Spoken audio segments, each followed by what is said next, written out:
This is Bryce Anthony. And this is Boomer Payne of the Sons of Steel. It's the one, the only manager of champions, Joey Nugs. You know me, right? This is Kendall Slayer, and you're listening to the CIW Report, baby. The views and opinions heard on the CIW Report does not reflect the views and the opinions of the members of the show. It's time for the Carolina Independent Wrestling Report. Heard each Monday right here on Spreaker.com from 7 until 8 p.m.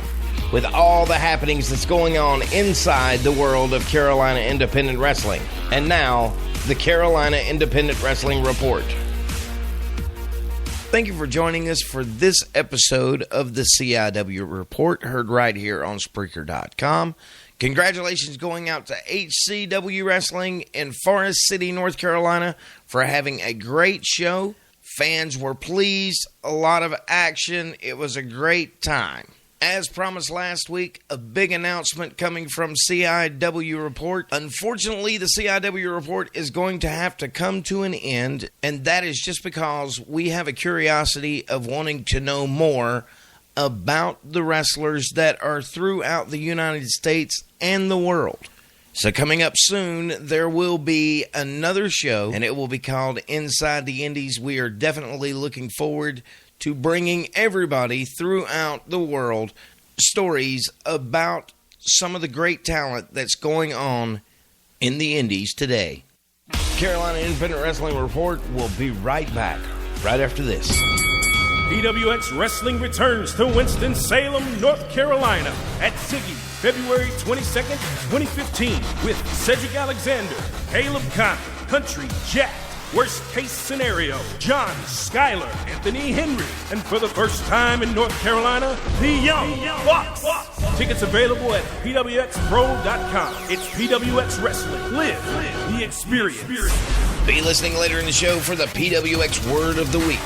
Then locate their ticket page on their website at pwxpro.com and enter the code word for your chance to win a free ticket. 2 tickets per week. This is the Overlord of the Wasteland, the Engineer of Combat, the Big Boss with the hot sauce, Ricky Regal. This is Samantha Starr, the Perfect Knockout. What's up, everyone? This is the meatball himself, Tommy Capone. You're listening to the CIW Report right here on Spreaker.com. This is Bryce Anthony, one half of the Sons of Steel. Make sure you check out Boomer Payne and myself in the Sons of Steel saga every Friday on Spreaker.com. Welcome back to the CIW Report. I am joined tonight by one of the most entertaining wrestlers that I have ever had the privilege of working with. We are joined tonight by the one and only Superlaw. Hello, how are we doing tonight? We are doing great, sir. And look, I have been looking forward to this interview for quite some time. You have talked to me about, you got to come on the show, you got to come on the show. Well, now it is your turn. Now is the day, isn't it? Absolutely, sir. All right, so let's start out from the beginning.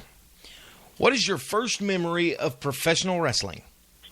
My very first memory of professional wrestling is watching Jimmy Valiant, Boogie Woogie Man Jimmy Valiant, strut around the ring and all his flair and basically not doing a lot of anything, but the entire place going absolutely nuts. And his character, his charisma, everything about him, I immediately fell in love with wrestling as soon as I witnessed this guy. Loved him. Is he the only one that made you want to become a wrestler, or is there other guys in there that you saw that you said, okay, you know what, this is what I want to do?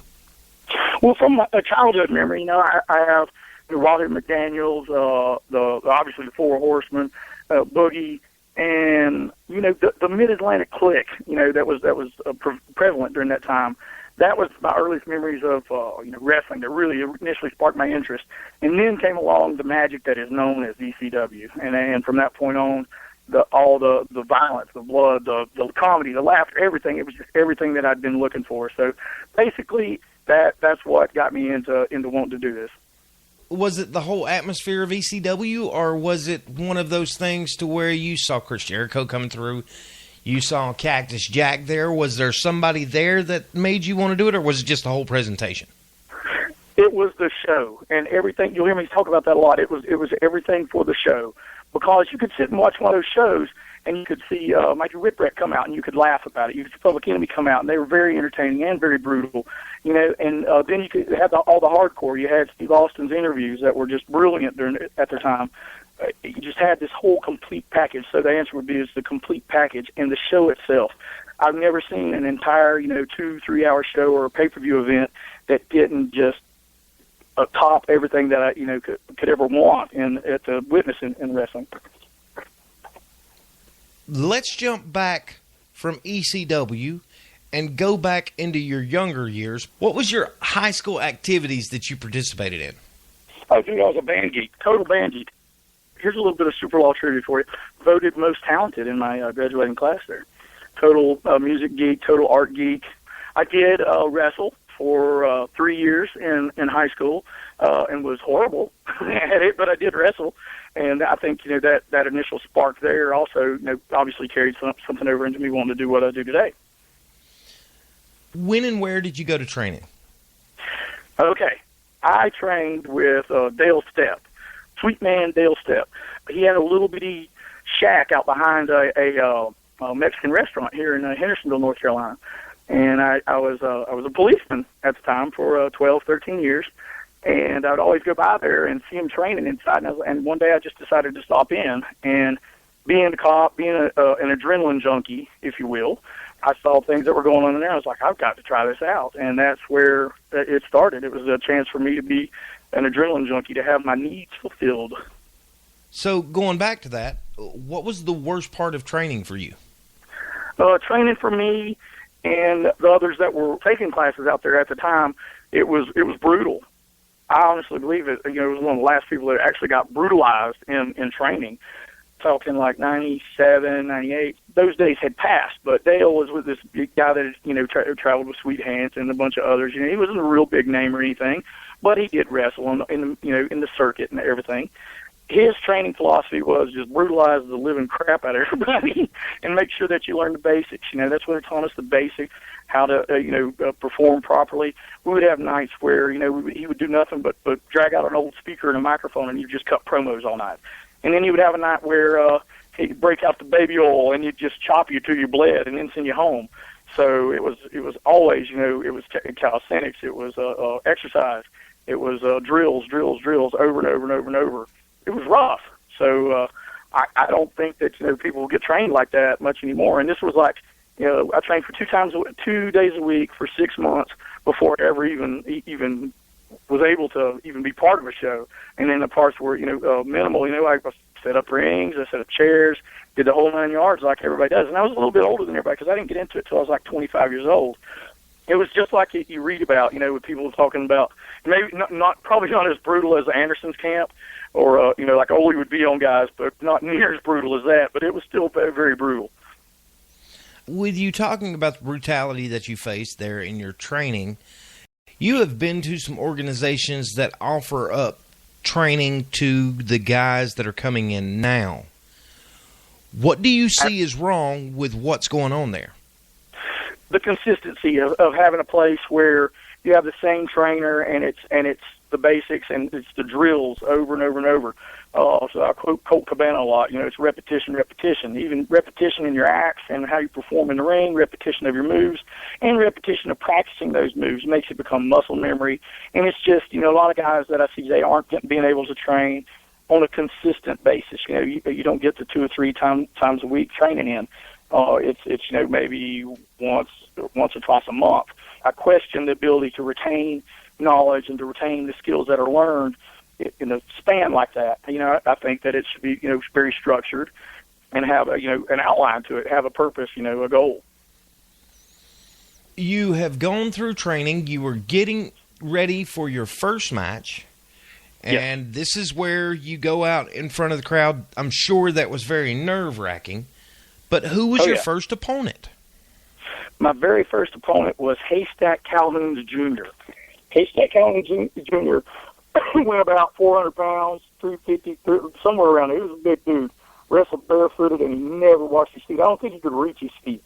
So I was in fear of the toe, getting a toe in my mouth or something, and that happened. And went out there for the first match, and actually serial killer Chris Roper assisted me at ringside. And The match lasted about 5 or 6 minutes, and then Haystack sat on me and cracked 2 ribs, and I thought that this was that it was over, because I'd never felt a pain like that in the ring, and I didn't know how to react. But then I reverted back to my training, knowing that, the brutality through the training, knowing that, this stings, but work through it, and that's what I signed up to do. I signed up to be a performer and do a job, because that's what I'd signed up for. My job was to entertain people. Their job was to, be entertained, and I don't want to let nobody down. So I worked through it, healed up, and got back in the ring. On a scale of 1 to 10, rate that match for me. 2. A 2. It was awful. So, it was so awful. It was so bad. What was bad about it? Well, it was just that initial. I say it was bad because I look back on it now, and I'm used to having really good matches. I always strive now to have match of the night, no matter what, no matter where I'm at, and consistently have had the top matches of the night. But when I look back at that match, it was like, my steps were off. It was sloppy. I didn't have the presence that I wanted to have. I knew what I wanted, but I didn't know how to harness that yet. So in those early matches like that, developing your character was something that I felt like I should have learned more of before I really went out there, and learning how to apply that character as opposed to just going through the motions of what you've learned. But you're so nervous, when you go out there. And plus, did I mention the stinky toes? Yeah, I did, right? Yeah. Yeah, I did. It was nasty, man. They were black. Yeah, it was horrible. Okay. Well, with every negative, there's a positive. What was good about the match? What was good about the match was that it opened me up to realizing that excitement, that the thrill, hearing the guys. Actually, I was booed then, and to realize that I'd entertained somebody, and it also learned me to ask somebody to wash their feet if they're going to wrestle barefoot. Against me, that's nasty. With every negative, there's a positive. What was good about the match? What was good about the match was that it opened me up to realizing that excitement, that the thrill, hearing the guys. Actually, I was booed then, and to realize that I'd entertained somebody, and it also learned me to ask somebody to wash their feet if they're going to wrestle barefoot. Against me, that's nasty. We'll be right back with our featured interview on this week's Carolina Independent Wrestling Report right after this. Previously on the Ninja Troll Digicast. 2 very different versions of the future collide this December in the 5-issue miniseries Star Trek Planet of the Apes. Oh, no way. Yes. Yes. Just had a nerdgasm. It's all about love. The Ninja Troll Digicast. With discussions on comic books, sci-fi, and all things in geek culture. This is the Ninja Troll Digicast. Join us each week right here on Spreaker.com. Hi, I'm Boomer Esiason, and my son Gunnar has cystic fibrosis, a life-threatening disease affecting the lungs and digestive system. Each year, thousands of people participate in Great Strides. That's the Cystic Fibrosis Foundation's national walk to raise vital funds for CF research. And right now, there's no cure for CF. But thanks to the many people who support Great Strides, we're closer than ever before. In Gunnar's lifetime, the median age of survival has increased nearly a decade because of advances in treatment and care. Your participation in Great Strides funds cutting-edge research. And right now, scientists are working on powerful new treatments that target the root cause of the disease, not just the symptoms. And as a father, I want my son and the 10 million Americans affected by cystic fibrosis to have every chance at a long, healthy future. Great Strides walks are happening in every state across the country. Please visit CFF.org and sign up today.